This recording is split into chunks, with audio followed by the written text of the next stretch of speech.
देश भर में आज अचानक करोड़ों मोबाइल फोन पर सायरन बजा और अलर्ट मैसेज आया, जिससे लोग घबरा गए। हालांकि सरकार ने साफ किया है कि ये कोई खतरा नहीं बल्कि एक टेस्टिंग ड्रिल थी। ये अलर्ट राष्ट्रीय आपदा प्रबंधन प्राधिकरण द्वारा भेजा गया था। इमरजेंसी के समय तुरंत सूचना पहुंचाने के लिए सचेत सिस्टम का परीक्षण किया गया। ये सिस्टम सेल ब्रॉडकास्ट तकनीक पर काम करता है, जिससे एक साथ सभी फोन पर मैसेज पहुंचता है। सरकार का कहना है कि अब तक अरबों अलर्ट भेजे जा चुके हैं और सिस्टम पूरी तरह एक्टिव है। पश्चिम बंगाल के फाल्ता इलाके में रीपोलिंग के दौरान तनाव बढ़ गया। स्थानीय लोगों ने आरोप लगाया कि वोट डालने के बाद उन पर टीएमसी कार्यकर्ताओं ने हमला किया। विरोध करने पर पुलिस के लाठीचार्ज की भी शिकायत सामने आई है। वहीं टीएमसी ने सुरक्षा बलों पर अपने कैंप में तोड़फोड़ और मारपीट का आरोप लगाया। ईवीएम गड़बड़ी और झड़पों के कारण इन बूथों पर दोबारा वोटिंग कराई जा रही है। दोपहर तक यहाँ 50% से ज्यादा मतदान दर्ज किए गए हैं। बिहार में जनगणना 2027 का पहला चरण आज से शुरू हो गया है। इस चरण में घर घर जाकर आवास और परिवारों की गिनती की जा रही है। गणनाकर्ता 30 मई तक डेटा इकट्ठा करेंगे और जो लोग खुद नहीं भर पाए उनसे जानकारी ली जाएगी। दूसरे चरण में फरवरी 2027 में विस्तृत सामाजिक आर्थिक डेटा जुटाया जाएगा। इसमें उम्र, शिक्षा, रोजगार और जाति जैसी जानकारी शामिल है। सरकार का कहना है कि ये डेटा नीति और विकास योजनाओं के लिए बेहद जरूरी है। जम्मू कश्मीर के पुलवामा में सुरक्षा बलों ने एक बड़ा ऑपरेशन करके एक आतंकी मददगार को पकड़ लिया है। राजपोरा इलाके में खुफिया जानकारी मिलने के बाद पुलिस, सेना और सीआरपीएफ ने मिलकर सर्च ऑपरेशन चलाया। इस दौरान मोहम्मद उमर मलिक नाम के एक संदिग्ध को हिरासत में लिया गया है, जो काचीपोरा का रहने वाला है। उसके पास से पिस्टल, जिंदा कारतूस और ग्रेनेड जैसे खतरनाक हथियार बरामद हुए हैं। साथ ही उसका मोबाइल फोन और सिम कार्ड भी जब्त किए गए हैं, जिनकी जांच हो रही है। पुलिस ने उनके खिलाफ केस दर्ज कर लिया और उनसे पूछताछ जारी है। अधिकारियों का कहना है कि इस कार्रवाई से एक बड़ी आतंकी साजिश को समय रहते रोक लिया गया है।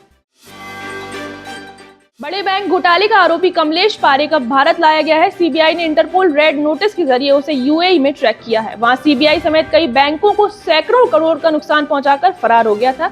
एमईए और एमएचए के सहयोग से प्रत्यार्पण कर पूरी प्रक्रिया पूरी की गई है। आरोपी को दिल्ली लाकर हिरासत में ले लिया गया है और जांच जारी है। पिछले कुछ सालों में 150 से ज्यादा भगौड़े इसी तरह भारत वापस लाए जा चुके हैं।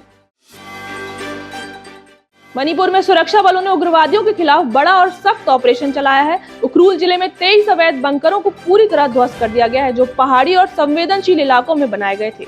वहीं तेंगनोपाल जिले से 18 आईईडी और कई आधुनिक हथियार भी बरामद किए गए हैं। सुरक्षा बलों के मुताबिक ये बंकर हमलों और जवाबी कार्रवाई के लिए इस्तेमाल किए जा रहे थे। राज्य में हालिया हिंसा के बाद हालात काफी तनावपूर्ण बने हुए हैं, जिसमें कई लोगों की जान जा चुकी है। प्रशासन ने कहा है कि शांति बहाली तक ऐसे ऑपरेशन लगातार जारी रहेंगे और अवैध हथियारों पर पूरी तरह नेकल कसी जाएगी। तेलंगाना के मेडक जिले से एक चौंकाने वाली घटना ने लोगों को हैरान कर दिया है। यहाँ एक युवक पर आरोप है कि वह लस्सी बनाते समय उसमें यूरिन मिला रहा था, जिसे कुछ लोगों ने देख लिया। जैसे ये बात फैली, मौके पर भारी भीड़ जमा हो गई और लोगों ने दुकान का घेराव कर हंगामा शुरू कर दिया। स्थिति इतनी तनावपूर्ण हो गई कि दुकान मालिक को मौके से युवक को हटाना पड़ा और खुद भी वहां से निकलने की कोशिश करनी पड़ी। स्थानीय लोगों ने प्रशासन से मांग की है कि खाने पीने की चीजों की जांच सख्ती से हो। फिलहाल मामले की जांच जारी और अधिकारियों ने सख्त कार्रवाई का भरोसा दिया है। शिमला में पुलिस की कार्यशैली पर सवाल खड़े हो गए हैं। एक वायरल वीडियो में पुलिसकर्मी एक टैक्सी ड्राइवर को लात मारते हुए दिख रहा है।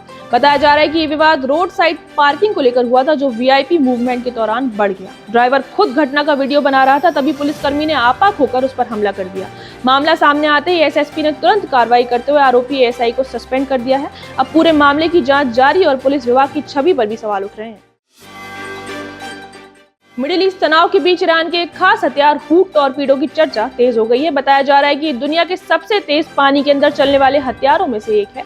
इसकी रफ्तार करीब 360 किलोमीटर प्रति घंटा तक हो सकती है, जो सामान्य टॉर्पीडो से कई गुना ज्यादा है। ये सुपर कैविटेशन तकनीक पर काम करता है, जिससे पानी में घर्षण कम होता है और गति बढ़ जाती है। हालांकि इसकी रेंज कम मानी जाती है, जिससे बड़े युद्धपोतों के खिलाफ इसकी प्रभावशीलता सीमित रहती है। विशेषज्ञ मानते हैं कि यह हथियार सरप्राइज फैक्टर तो बन सकता है, लेकिन पूरी तरह गेम चेंजर नहीं है। अमेरिकी राष्ट्रपति डोनाल्ड ट्रंप ने एक बार फिर टैरिफ का बड़ा ऐलान कर वैश्विक बाजार में हलचल बढ़ा दी है। उन्होंने यूरोपियन यूनियन से आने वाली कारों और ट्रकों पर 25% टैक्स लगाने की घोषणा की है। ये फैसला पहले हुए ट्रेड एग्रीमेंट के खिलाफ माना जा रहा है, जिससे समझौते के टूटने का खतरा बढ़ गया है। विशेषज्ञों का कहना है कि इस कदम से ग्लोबल सप्लाई चेन और ऑटो इंडस्ट्री पर बड़ा असर पड़ेगा। कारों की कीमत बढ़ सकती है और इसका सीधा असर आम लोगों की जेब पर भी पड़ेगा। इस नए ट्रेड वॉर की शुरुआत के तौर पर देखा जा रहा है, जिससे वैश्विक अर्थव्यवस्था पर दबाव और बढ़ सकता है।